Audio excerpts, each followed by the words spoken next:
Hey, good morning from the office, North Georgia's only live online morning show, and I am your host, BKP. It looks like I have the city of Atlanta behind me this morning. Is that what we have, Lonnie? Beautiful. We have the city of Atlanta behind us. That is our backdrop this morning. I am your host, BKP. Good morning from the office. We are North Georgia's only live online morning show. I'm going to explain to you what I have on this desk this morning.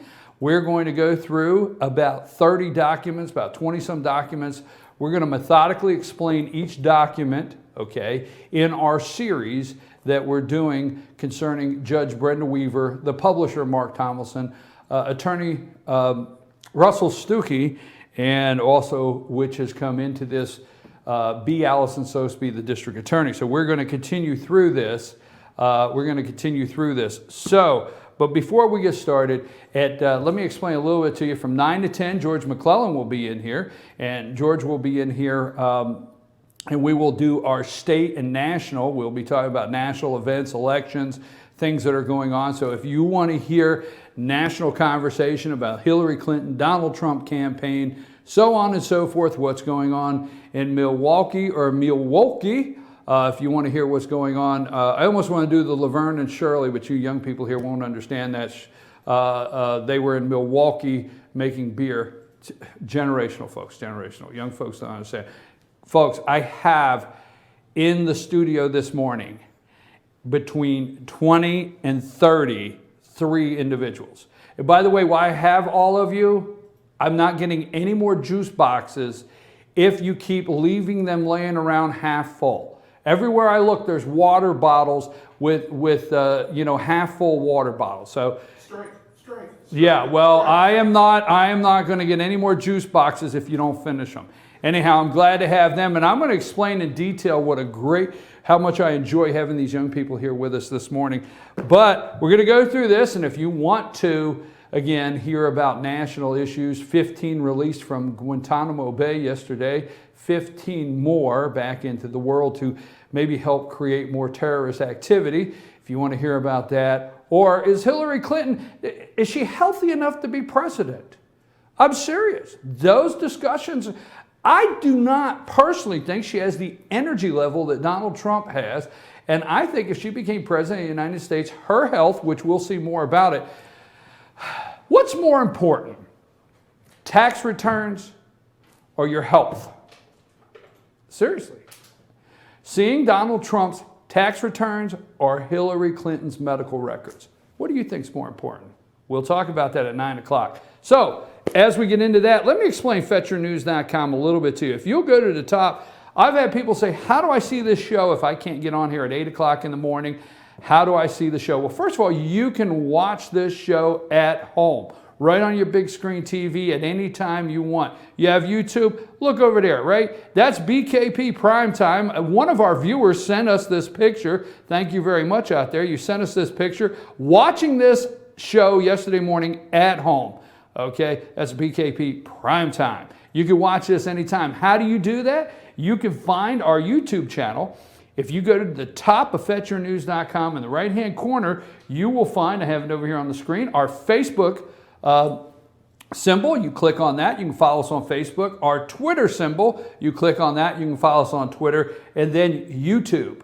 So you can go to our YouTube channel where we upload all of our videos. So you can find us there. Now, before we get started this morning on Brenda Weaver, the publisher, Mark Thomason, Russell Stuckey, and B. Allison Sosby, the district attorney. Before we get started on that, let me tell you, tomorrow morning in the studio, I will have right here with me, sitting here, Congressman Doug Collins will be here tomorrow morning. He's U.S. 9th Congressional District. Congressman Doug Collins will be with us tomorrow. In fact, we're even going to, I have been challenged to a segment of Name That Tune with the congressman. Yes, I've been challenged, and I will take that challenge this morning against the congressman. We're going to do a little segment called Name That Tune. And what we're going to do tomorrow also with the congressman, we are going to talk politics a little bit, but do you know your congressman? And that's actually the ideal of the segment we're going to do is, do you know your congressman? So we're going to get to know Congressman Doug Collins a little better on a personal level, some things with his family and where he grew up. So anyhow, that being said, let's get started this morning. Lonnie, are you ready? Are you ready, Lonnie? Lonnie, are you ready? That's the last time I'm asking. I got a thumbs up, but I need to know. What we're going to do this morning is we're going to go through, and let me explain the 3 binders. Volume 1. I will invite you to come down to my office. We have gone through all of the volumes and pulled out the several documents that we're going to show you this morning. I'm going to explain the documents this morning, okay, in the first hour. But I do invite you to come to my office. If you want, contact me, 706-889-9700 or chief@fetchernews.com, and say, I would like to look through these volumes. You are invited to come down here to our office and sit at this table and go through every document I have here. I invite you to do that. Volume 1 is all of the pleadings, the records, and everything concerning the case here. Volume 2 is the state versus Mark Thomason and Russell Stuckey. These are all of the records on Judge Weaver's quarterly deposits from Gilmer, Fannin, and Pickens. These are Judge Weaver's quarterly deposits, Judge Bradley's quarterly deposits, and Judge Messier's quarterly deposits. That's volume 2. Everything running okay, Lonnie? Okay, Lonnie's giving me the thumbs up. Now, volume 3 is every check. Every single check. Look at how big that is. Every check, nothing missing. Remember, we're looking for illegally cashed checks as one, okay? So those are the 3 volumes we've been working out of, along with some other documents. Yesterday, we spent a lot of time on Lynn Doss, okay? And we're going to explain who lit this candle. Now, you're going to say, this would have never happened unless Judge Roger Bradley would not have said the N-word the day in court of Robert Vivian's bond revocation hearing, I think it's what it is. But this would not have happened if he would not have said the N-word. Okay, we'll say that's the start. But who lit this candle? Who drove this car? We'll get to that. That might be in part 3. But yesterday we did an exclusive on Lynn Doss. And we're going to explain why. So show me my first document, and as we go through the documents, I'm going to give you a brief summary of what they are. Give me my first one here, Lonnie. Okay, this is, the first document here is the charges, okay? And I thought I would be able to read the charges a little closer, and I cannot. Can you do something there? This is the first document. Bring that, there you go, okay? The first document is identity fraud, okay? These are the charges, okay? These are the charges. Hold on, I got to turn my phone off because somebody's texting me. All right, these are the charges this morning. This is the document. Identity fraud, attempt to commit identity fraud, and making a false statement. So this is the indictment. Now let's remember, okay, this is the indictment that got the 3 put in jail, Mark Thomason and Russell Stuckey, all right? Now remember, this went through a grand jury, okay? A grand jury. Now remember, every time you want to take Judge Weaver, B. Allison Soseby, the district attorney, and blame them, that's fine if that's what you want to do. But a grand jury signed this document. That's signed by a grand jury. The grand jury sent that indictment. Now what we're doing here, and what I told you yesterday, I'm not asking you to like the judge. I'm not asking you to like the district attorney. It's not my place to ask you to like people. But don't get the fact that you dislike somebody, don't let that get in the way of the truth. The truth is more important than the actual person. So let's talk about a judge. Let's look at these facts or these documents. So this is the indictment that came down that everybody's concerned about that got him put in jail. Okay, identity fraud, attempt to commit identity fraud, and making a false statement, indictment. Go to the second document. We just wanted to start. What was that? Okay, now, I thought these would show up smaller to the right to where I could read those, and I'm not going to be able to, I guess. And I didn't pull those out. You could blow that up so I could see that, because I can't explain the document if I don't know what it is. Okay. I have to move that over.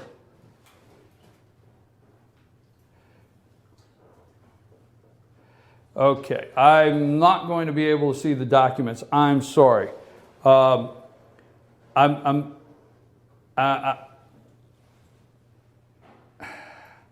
thought I would be able to see the documents. Okay. This is the subpoena. This is from the bank. Okay? So, also, as we discussed, this is from the bank. This is from Avery Jackson. This is from the bank, Stearns Bank. Also, as we discussed this morning, the bank received a call from Mr. Stuckey's office this morning regarding the password for the CD, that was produced.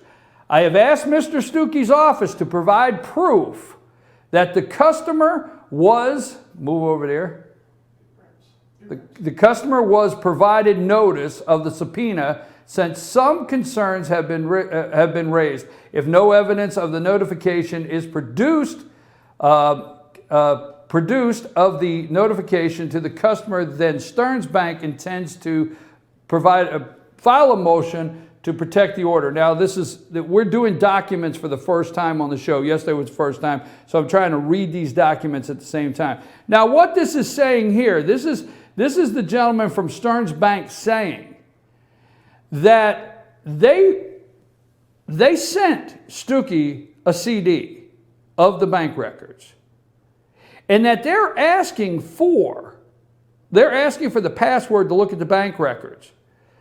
But Russell Stuckey cannot provide them proof, and at no time would they provide them proof that the subpoena, that the customer was notified. So if you're going to ask for bank records of a judge, or you're going to ask for bank records of somebody, you have to prove that you notified the individual you're making the request on. So this is from the attorney from Stearns Bank saying that they contacted, they received a call from Mr. Stuckey's office, Hey, Mr. Stuckey called. It said he wants the password. But we asked Mr. Stuckey's office to provide proof that the customer, which is Judge Brenda Weaver, was notified properly that the bank records were being acquired on the account. There you go. Go to the next document. Now, we're going through these and we'll bring them up. Okay.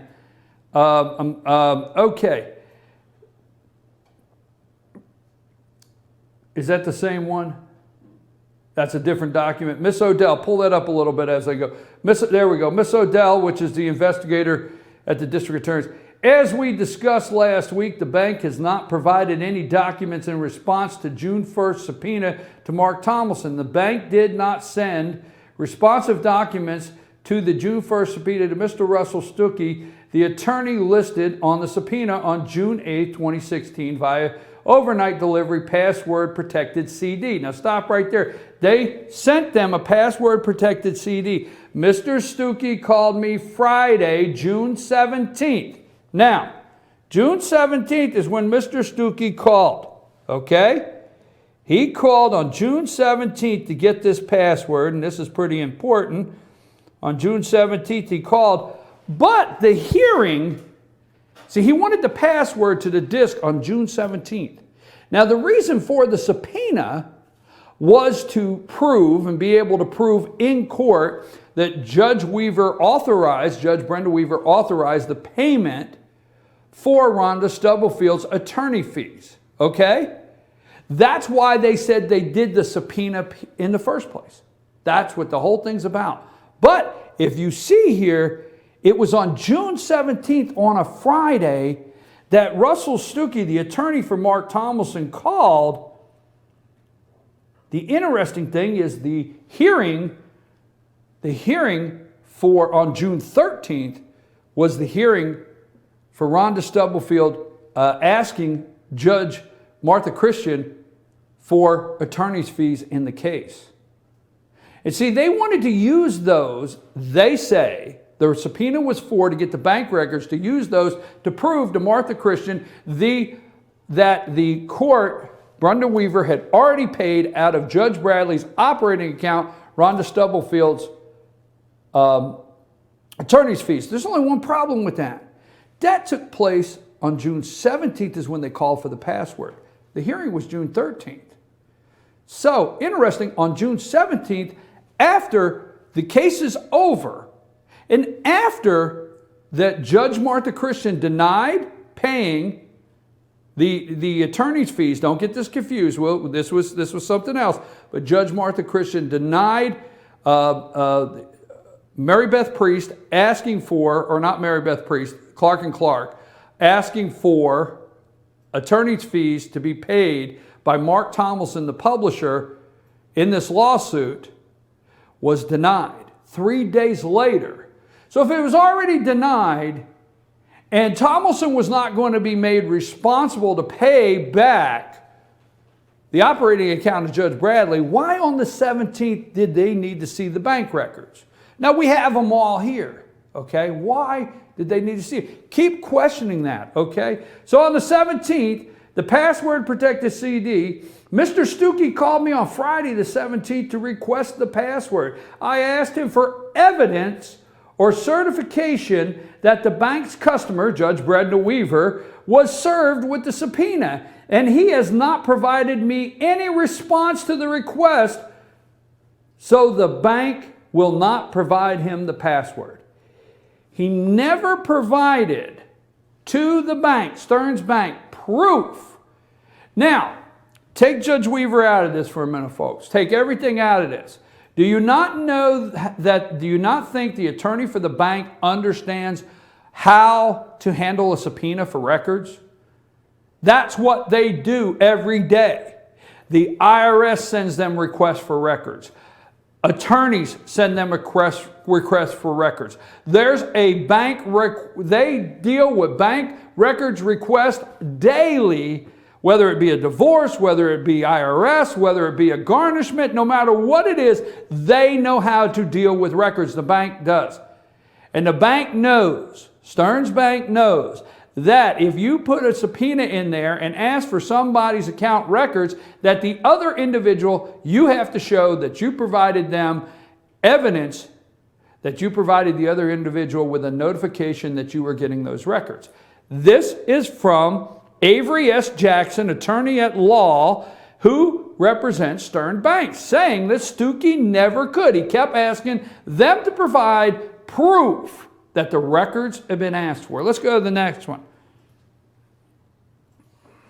Now, this is the actual subpoena. Go on down. Let me see the whole thing. All right, scroll down. This is a subpoena. Scroll up. Great job, Lonnie. Great job. Fannin versus Fannin to Stearns Bank. Okay, this is now.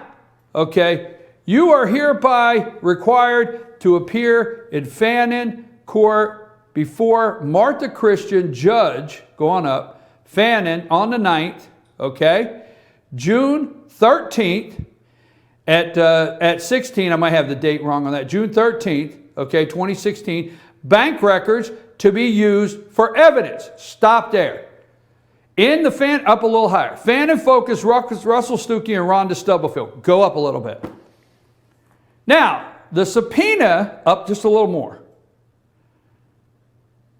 Stop. The subpoena that has been asked for, okay, up here, Fannin County, June 16th at 9 a.m., Russell Stuckey, okay, in a certain case pending against Russell Stuckey, Mark Thomason, the Fannin Focus, and Rhonda Stubblefield. Bank records. They wanted these bank records for this hearing that morning. Remember? That's what the subpoena was for.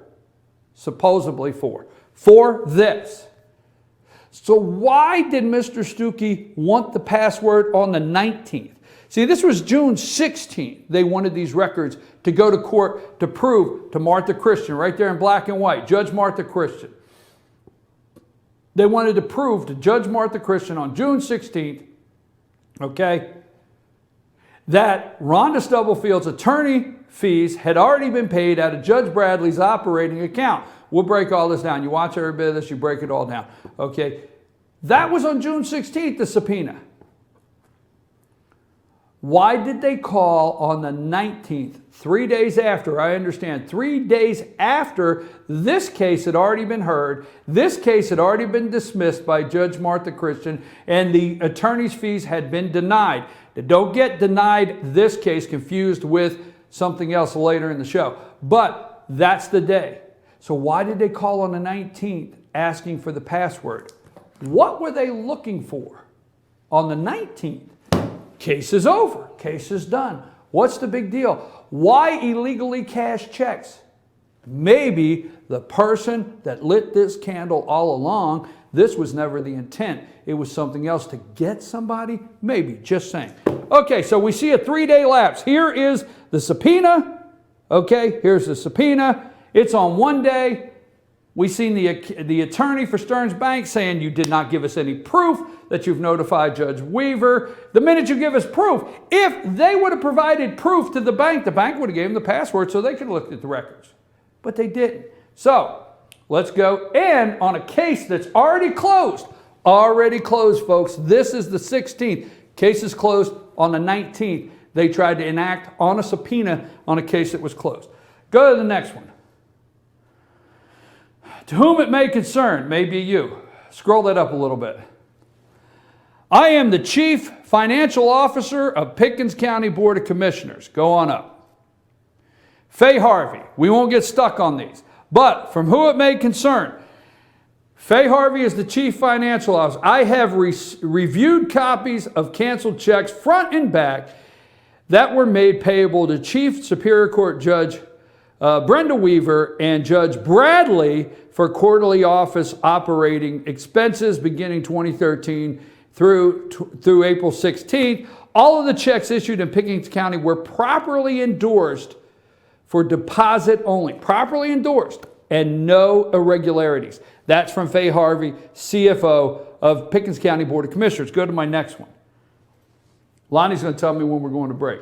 Okay, this is the next one. This is from Sandy Holden, Chief Financial Officer of Gilmer County. Okay? I have performed a review of the checks issued by Gilmer County to the Appalachian Judicial Circuit, so forth, so on. Please let me know if you need anything else. Checks appear to have been properly endorsed and deposited to the Appalachian Judicial Circuit account. Go to the next one. That is 2.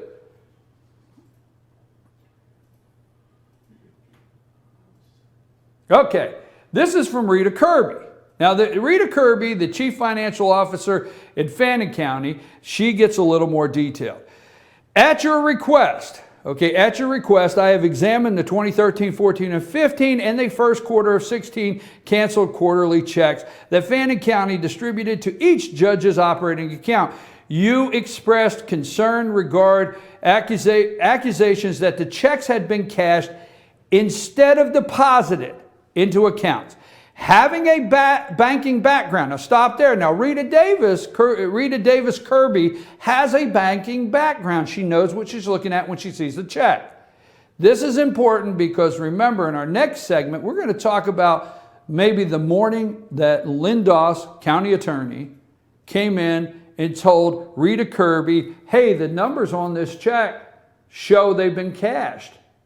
Who told you that? Oh, I had a meeting with Ruth Jordan. That's in another segment. Okay, Community and Southern Chief Manager over there, or CEO of Community Southern Fannin County, Ruth Jordan. Okay, having a banking background prior to my employment with Fannin County, I am very familiar with banking procedures, and it is to my opinion that the banking institution, when cashing a check, would require a signature on the back of the check from the person cashing the check and accepting the cash. Now stop right there. I have looked at every check. Every one. I looked at the back to see if anybody signed them. Not one check has a signature on the back. Okay. Found that the bank and every check either stamped or handwritten for deposit only. Again, now stop right there for a minute. Let me explain. The The Appalachian Judicial Circuit is made up of 3 counties: Fannin County, Gilmer County, and Pickens County. What happens are these CFOs have to send out quarterly disbursements for operating accounts for the judges from their segment of the budget within their county. And they're the ones that reviewed this. Those are the 3 CFOs. So let's go to the next one. Go on down. Okay. Now, on December 16th, 2015, oral request for a letter and emails. Now, I'm going to go into here. We're going to go into this right now. We're having a communication. Now we're going to switch. And what I did is I went to the binder and I pulled out one at a time chronologically through what was ready to present to the judge in this case. So the next we're going to talk about for a brief minute is Mr. Thomason is now communicating with Judge Weaver, asking for open records, and we're going to show you something on the open records, but asking for open records for this case, Rhonda Stubblefield, and we're going to show you that Judge Brenda Weaver, was responding to Mr. Thomason, not ignoring him, it's responding, okay? So, Mr. Thomason, my office received a voicemail from you on December 14, 2015, in which you stated you were making an oral open records request to obtain a copy of emails and the letter I wrote, the Board of Commissioners, we're going to show you that letter a little later, Board of Commissioners to request attorney fee reimbursement of Rhonda Stubblefield, certified court reporter. The judicial branch is not subject, okay, the judicial branch is not subject to Open Records Act. She gives the official code there. The letter you are requesting was mailed by first class to the United States Postal Mail to the County Commissioners of Pickens, Gilmer, and Fannin counties on November 24th. So here's what he's asking for. He's asking the judge for a copy of the letter where she is authorizing the payment of Rhonda Stubblefield's attorney, the court reporter, on the day the N-word was said, her attorney fees. Okay? Now, why this is important, because you're going to want to stay with this story. What I have heard the most at the shopping center, I bump into somebody at the shopping center, I said, what do you think of this whole thing? What I have heard the most are people get angry that Rhonda Stubblefield's attorney fees were paid out of taxpayer money. We're going to explain that to you, okay? There's a point they miss on that, and I hate to say that, because that's the reason we looked at taxpayer money yesterday. It's very important to me. It's very important to FetcherNews.com to bring this to the citizens. Remember, Lynn Doss got over Dawson Associates. Dawson Associates got over $200,000 from the citizens, from taxpayers last year in 2015. So I am as much, I can be as upset as you out there that taxpayer money is used frivolously. So we're going to talk about that. But here's the letter he is asking the judge. And the judge is saying, hey, we're not subject, the judicial branch is not subject to Open Records Act. Okay? You can get it somewhere else, but I can't send it to you. Go to the next one, Lonnie. Okay? Go on up there. February 5th, dear Mr. Thomason, my office received a voicemail from you on February 4th, 2016, in which you stated you were making an oral open records request to obtain a copy of a check. The judicial branch is not subject to the Open Records Act. Brenda Weaver. Now, some may say here is, why isn't she being transparent? Why is the judge just not letting Mr. Thomason see what he wants? Why won't she send him the documents? Let me tell you something, folks, okay? If you think this law is bad law, that judges should, in the state of Georgia, the judge should be subject to Open Records Acts, okay? Then fight that down in the legislature. Call your local representative today. Call them today.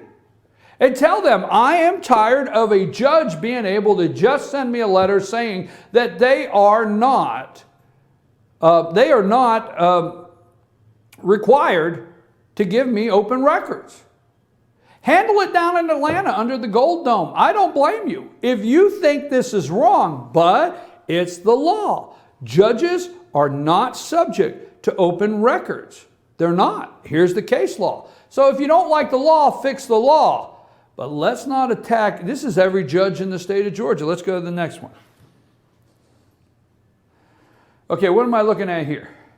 Another one, real quick. Mr. Thomason, my office received a voicemail from you on February 10th. He keeps calling the judges' chambers wanting things. And, you know, he's been told that he's not, that the judge is not subject to open records. Now, this is not a matter of whether I like that or not. Maybe I'd like to see that law changed, but he's been told that they're not subject to it. How many times? But he keeps calling, all right? He keeps calling. He doesn't get, his attorney should be able to tell him because he's an attorney, and attorneys know that the judges are not. See, I will tell you this. Keep in mind, when they were ready to go to court, Russell Stuckey knew that they had to get a subpoena to get the records from a judge. It's interesting why he wasn't telling his client earlier, all through these times, look, you can keep sending that, but they're going to stonewall you, if that's what you want to call it, because they're not subject to open records. My office received a voicemail from you on February 10, 2016, in which you stated you were making an oral open records request to obtain a copy of a check. You requested that I review Open Records Act. See, he is telling her, you should review the Open Records Act, okay? You requested that I review the Open Records Act provision and stated that records which relate to my settlement, which involve a government entity, are subject to Open Records Act. Now, keep in mind, Mark Thomason is asking, stop right there, he's saying a settlement. So if a county comes into an agreement with an employee, a former employee, or there's a legal issue and there's a settlement in the case. If you sue the county and you ask for $1 million, or you sue the state or whoever, the city, and you ask for $1 million and the insurance company comes back and you settle, there's a settlement in the case and you choose to settle, okay? Then that is open record and that is public. All settlements are public record.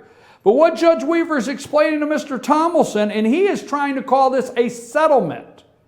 This was not a settlement. Mark Thomason lost the case. It wasn't settled.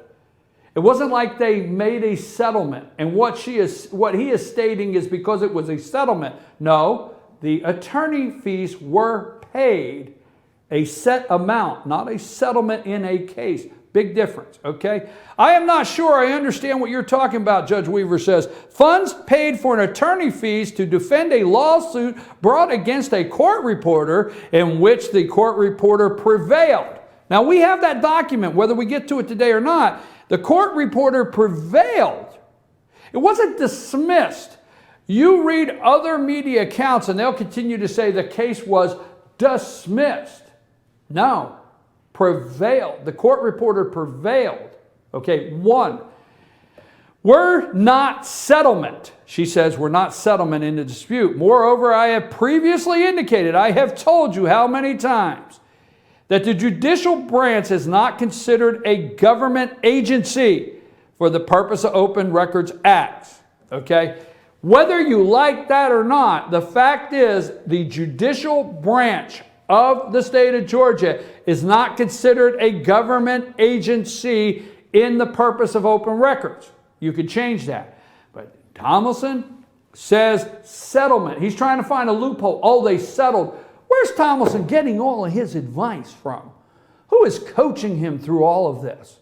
One would ask. One should ask. We will ask. I'm telling you now, a settlement versus prevailing. Let's go to the next one. Now, as you can see in these documents, that every time Judge Weaver responds, Judge Weaver's not denying Judge Weaver's not ignoring. She's not saying, oh, that's Mark Thomason. I could care less. I don't care what he thinks. Okay? Now, stop right there.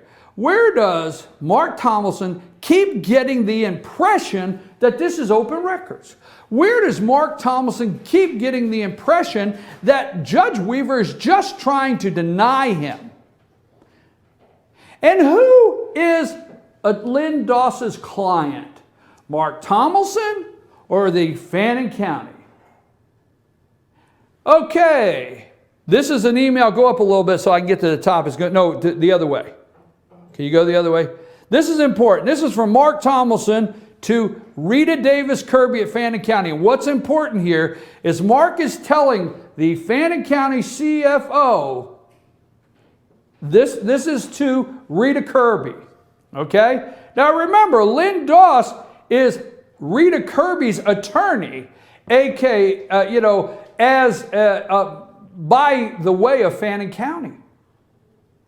So, this is from Mr. Thomason, I spoke with Lynn Doss late yesterday, and she assured me, I'm assured of this. I assure you this morning, I'm assured by this here, I'm assured by that. Yeah, Lynn Doss, all right, I got caught on assured. Come on, everybody has a little fun. I spoke with Lynn Doss late yesterday, and she assured me all records surrounding Judge Weaver / Bradley's use of funds for the attorney's open records are open records. One more time. I spoke to Lynn Doss late yesterday, and she assured me all records surrounding Judge Weaver / Bradley's use of funds for the attorney are open record. She assured him they were open record. See, she didn't assure Rita Davis Kirby because Rita Davis Kirby is her client, Fannin County. She didn't assure Bill Simons because Bill Simons is her client, Fannin County. She's county attorney. So why is she out assuring Mark Thomason? Why is Mark Thomason calling Lynn Doss to get assurance of what an open records request? Where is the email from Lynn Doss telling Rita Kirby that? Somebody maybe not telling the truth? I don't know. That being said, I would like to request copies of all emails. Now, how does he know these emails are out there? It doesn't matter, he wants copies. That being said, I would like to request copies of all emails between the Superior Court Judge Office employees or judges and Fannin County Commissioner's Office for what I gather from the county attorney. Oh, now he's being assured and he gathers things from the county attorney. What I gather from the county attorney, there are at least a few emails where funds are discussed.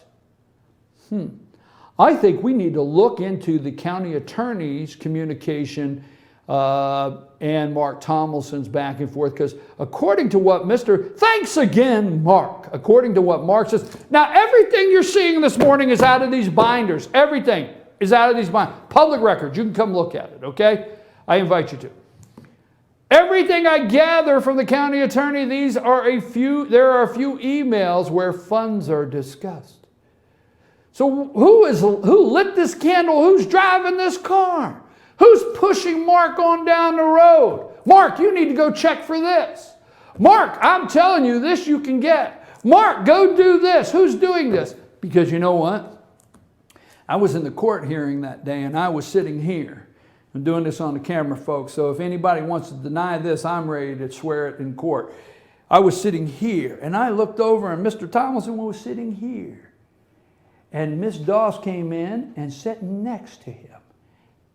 And they were reading some paperwork together, and she was whispering something in his ear. Wonder if she was pushing that car on down the road. Lonnie, I got to take a break whether we're ready or not. Can we stop there?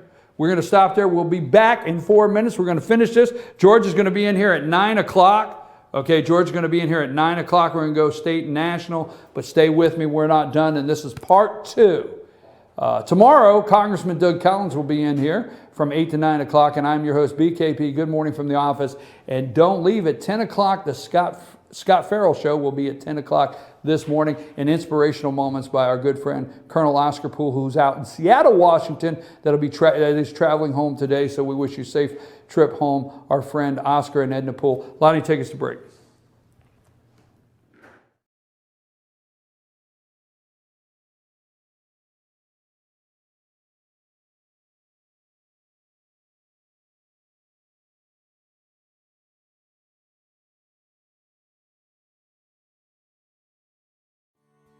North Georgia Diamond is your source for diamonds. Come on in to view the area's largest selection of fine jewelry at North Georgia Diamond. All repairs and designs are done on site by our jewelers. And North Georgia Diamond has the lowest prices on loose diamonds. You can also sell your gold, silver, and coins at North Georgia Diamond between Walmart and Lowe's in East Ellijay. Locally owned by Bill and Allison Craig, North Georgia Diamond is your source for diamonds in North Georgia. I'm Sheriff Dane Kirby, and I'll stand up for you. I'm Stacy Nicholson, Sheriff of Gilmer County, and I will stand up for you. Stand up and speak out. No matter how rich, cool, talented you believe yourself to be, how you treat people ultimately tells all. I am Allison Sosby, District Attorney, and I'll stand up for you.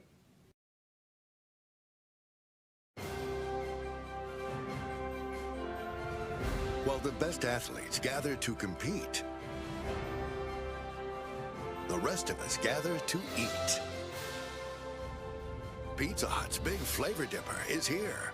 Almost 2 feet of pizza with 4 flavorful dipping sauces. Big enough to feed the whole team for a small price, just $12.99. The Big Flavor Dipper Pizza, only at Pizza Hut.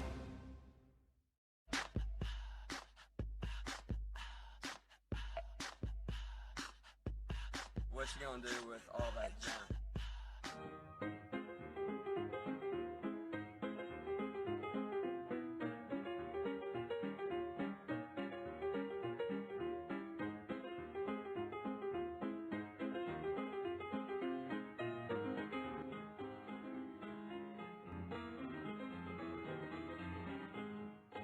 The 50-50 sale is back at Schottenkirk Ford. 50 trucks must go in the next 50 hours. Shop over 250 trucks in stock and starting as low as $79.95. And there's several more on the lot just like it. Yes, 50 trucks must go, and not just Fords. We have all the best makes and models. You have 50 hours to cash in on huge savings. Don't miss our 50-50 sales event at Schottenkirk Ford in Jasper. Online at SchottenkirkFordJasper.com. El Rey in Ellijay. El Rey Mexican Restaurant. Family owned and operated and a local favorite for families, parties, and meetings. Great prices. Friendly service and delicious Mexican cuisine. Patio dining available. Come sing in Carlos's Cantina every Friday 9 to 1. Eat in or take away. Same location for 14 years. Open 7 days at the corner of Maddox Drive and 515. North Georgia's favorite Mexican cuisine. El Rey in Ellijay. The summer sell down is on at Days Chevrolet in Jasper. And if you like to save, the time is now. Get a brand new Chevy Malibu for just $19,700. Loaded Silverado Crew Cab LT, just $33,500. Or a new 2017 Equinox from just $23,700. Days has bonus savings on every new Chevy. But time is running out. Don't miss the summer sell down at Days Chevrolet in Jasper. Better days ahead, Days Chevrolet. Find new roads. Introducing Pizza Hut's first $5 flavor menu.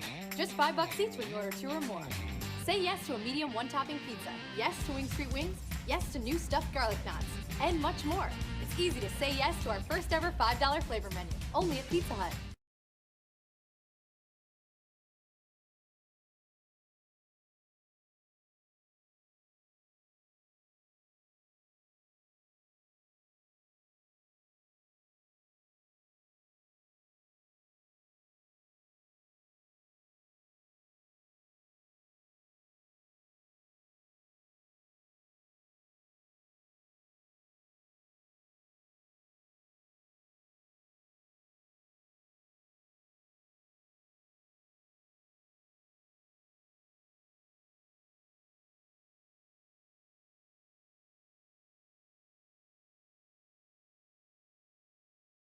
Okay, I'm your host, BKP. Good morning from the office. I am your host, BKP. Good morning from the office, North Georgia's only live online morning show. Let me just, if you've just joined us, you can find our show.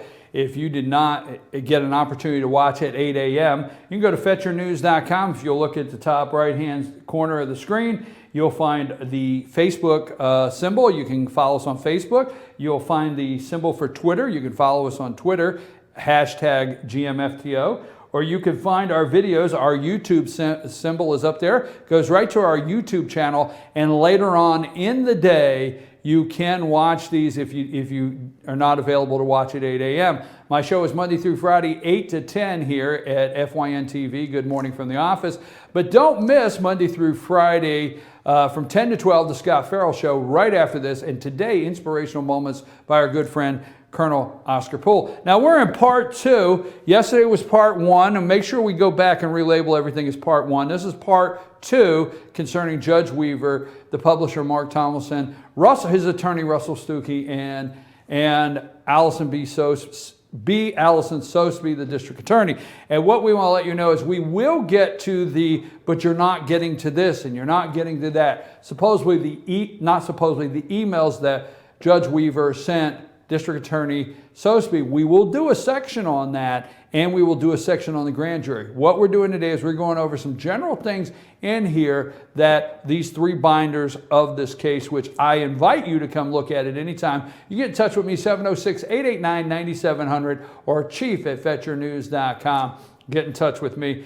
Before I go any further, I am happy to have this staff here this morning. I'm happy to have Cole, Maddie, and Lonnie in the studio this morning. And I want to thank Maddie for all of her hard work on these documents, Lonnie getting them numbered. They set the show up. So I have been telling you for months on end, we will continue here at FYN TV to continue to grow and get the information to give to you. So if you're out there and you're interested in being part of FYN TV, you want to be a reporter, you want to be a reporter in one of the counties we cover, if you want to get on our Team FYN Sports coverage, or if you want to help do research like these young people here are doing here. And I call them, is it okay if I call you young people? I mean, is it okay? I don't want to get in trouble. I'm not very politically correct. It's not okay with you. It's not okay with Cole. I'm almost 30. You can call me young all day. Young all day, the old guy in the room that needs card. And you, can I call you? Yes, Maddie says that. Hey, just saying. Let's get back. Thank you very much for your help. I want to thank each and every one of them for their help this morning to put this together. I could not have done this without the 3 of them. Okay, we left off with the last email. I spoke with Lynn Doss late yesterday, and she assured me all records surrounding Judge Brenda Weaver's use of funds for the attorney are open records. So Lynn Doss is Mark Thomason is claiming Lynn Doss is telling him it's open records. We just went through the segment with all of the sheets that say, we good, Lonnie? No, we're good? Okay, all right. We just went through all of the sheets that are saying that Brenda Weaver, Judge Brenda Weaver, acknowledged all of Thomason's requests and explained to him in detail why she couldn't provide them. But here's Lynn Doss, county attorney. To me, if this took place, she kindly forgot she forgot who her client was, okay? And her client is Fannin County. So Lynn Doss is advising Mark Thomason and also saying there's emails. Now, if she is privy to emails in the county, that's attorney-client privilege. That is not. Lynn Doss should not call me. If this is true, she should not call me and say, hey, you need to do this open records request because I understand there are emails discussing this between Fannin County, my client, and Judge Weaver. Think about it, folks. Think about it. If what Mark Thomason said is true here, okay, I would like to request copies of any and all emails between the Superior Court's office, employees and judges, and the Fannin County Commissioner's office. From what I gather from the county attorney, Lynn Doss, there are at least a few where the funds are discussed. So what does that mean? Let's break that sentence down a little bit. She is privy to some emails. She is obviously being copied on them. So Rita Kirby is copying Lynn Doss, her attorney, the county's attorney. So she'll be in the loop, but not for Mark Thomason to be in the loop. You see what I'm saying? Just think about that one. Let's go to the next one, and then we're going to have to move out. You're going to have to stay tuned. Here is a quick email going down through there. This is from Lynn Doss to Rita Kirby. Thank you. Can you send me the checks for the other two judges' operating account? Now, stop right here. At this time, Lynn Doss has asked for the checks of the operating account, she's county attorney, of Judge Bradley. So she's thinking probably, hey, you know what? We can't have people thinking that I am just singling out Judge Bradley, because we all know Lynn Doss, there's no conflict between her and Judge Roger Bradley. Why, no, there's not. We will do that later in our segment. This is just part 2. This will probably have 6 parts when we're done. Thank you. Can you send the checks for the other two judges' operating account? Then we are not singling out anyone, and the inquiring party can do with them what they need or wish. Now, who is the inquiring party? You can go to the next one, or just hang out there. I don't need that. Who is the inquiring party? Who's inquiring? The FBI? Who's inquiring? That's my singing. Let's say FBI. Dun dun dun. Okay. Who's inquiring? Russell Stuckey. Who's inquiring? Mark Thomason. Who's inquiring? Inquiring is somebody inquiring. Pay attention to that. Okay, go to the next one. No, the next slide. That's all I wanted was the top of that. Okay, now, this is investigator. Now stop. This changes gears a little bit. This goes into another direction. And as we've gone through here chronologically and looked at it, remember I told you that Mr. Thomason allegedly went into a Walmart and asked concerning Mr. Staffens. Mr. Greg Staffens is been charged with shoplifting. And Mr. Thomason may have went in that Walmart in Blairsville and identified himself as somebody else. So remember, when there was a concern of identity fraud, possible identity fraud, we've got 3 or 4 things that we could show you that could give somebody concern that Mr. Thomason will identify or may have identified himself. Now, I have an unnamed source. I can't stand unnamed sources, but I do have an unnamed source that has come to me and has acknowledged that Mr. Thomason has identified himself as an attorney to somebody. That is allegedly an unnamed source. So we're not accusing him of that. So we're wondering if he would identify himself or use information incorrectly or try to do something to incorrectly obtain information. This letter is to the chief investigator. This is from the top. Go to the top of that letter. Very top. Is that the top? Go to the top. Can anybody pronounce that? This is not from Jeff Langley, but he's the district attorney from the district. Who can pronounce that, Lonnie? Inota, right? Inota. That is the Inota. I just got used to rolling out Appalachian Judicial Circuit. Okay? Inota, Jeff Langley is the district attorney of the Inota Judicial Circuit. Okay? This is from his office. I want to set this up because we're going to close with this. We're getting to 9 o'clock. And then we're going to have, then tomorrow we will not be doing this, but Thursday we'll do part 3. So you got to stay with this. Thursday we'll do part 3. But anyhow, I interviewed the district attorney, Jeffrey Langley, I interviewed him, and it was an off-the-record conversation. So I'm not able to discuss. I am only able to confirm something I discussed with him, but I interviewed the district attorney concerning this letter. And I interviewed 2 other people concerning this letter. So Miss Christy Odell, the investigator at the district attorney's office, go on down there, go on down there, go on down there. Okay. No, go on down.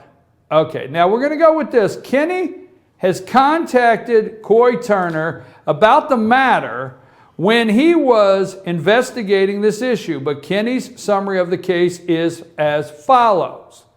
Now listen to this. This is what is alleged. Jeff Griffin from Walmart, I interviewed Mr. Griffin. He validated this story.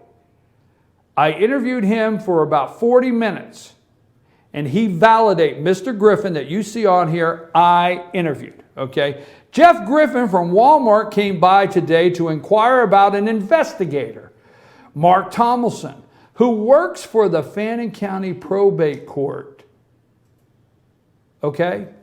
Works for the Fannin County Probate Court. Thomason came by the Blairsville Walmart and met with Jeff, that's Mr. Griffin, head of loss prevention at Walmart.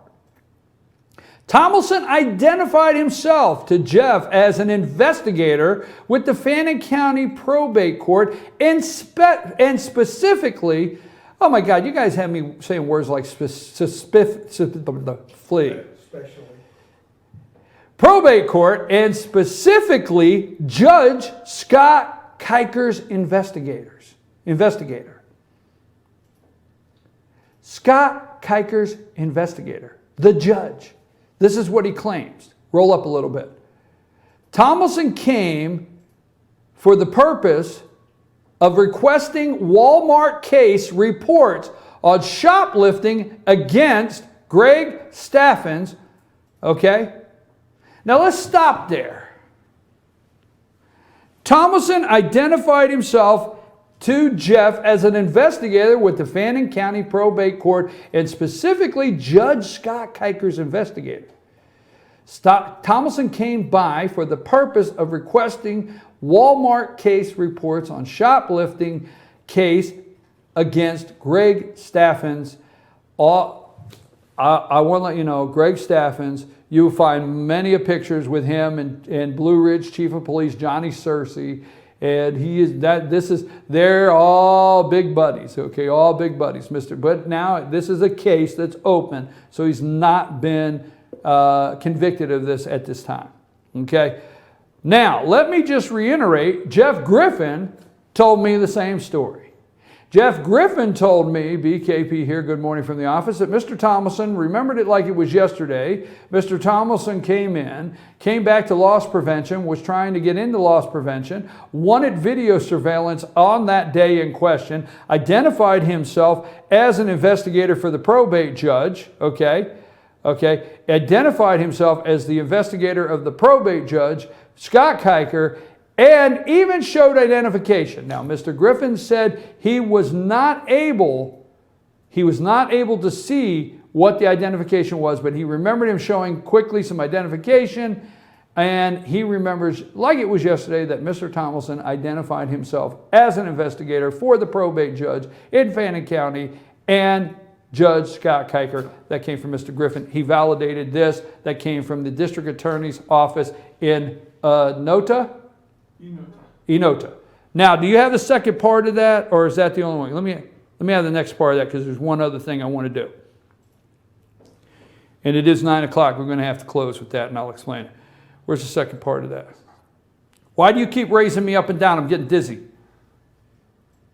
There it is. Now, let's finish this off. Conversation took place with Thomason was Caleb Tyler, a Rayburn County, Georgia law enforcement officer. Note, Caleb was a new employee at Walmart at that time, and he was an assistant for the loss prevention. I just want to end with saying I interviewed Caleb Tyler also.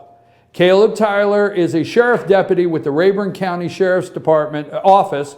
He is a deputy with the Rayburn County Sheriff's Office, I interviewed him also, and he has a memory of this account also. Now we're going to leave it there because Thursday, what happened in the case? Should Judge Weaver had paid the attorney fee? Could she legally pay it? Do you want to see the check? Do you want to see the letter she sent the commissioners? What about Martha Christian, Judge Martha Christian, in that case? What was her final comments in that case? Those are going to be very telling. Did Rhonda Stubblefield dismiss her case because of Judge Christian ending the one case against her? Why did Rhonda Stubblefield dismiss her case? Thursday, 8 a.m., don't miss, part 3. Tomorrow, Congressman Doug Collins will be here. And again, if you'd like to get involved with FetcherNews.com, Good Morning from the Office, get in touch with me, 706-889-9700, or chief@FetcherNews.com. Don't miss. We have all the documents still loaded. Don't miss. Thursday morning, part 3. When we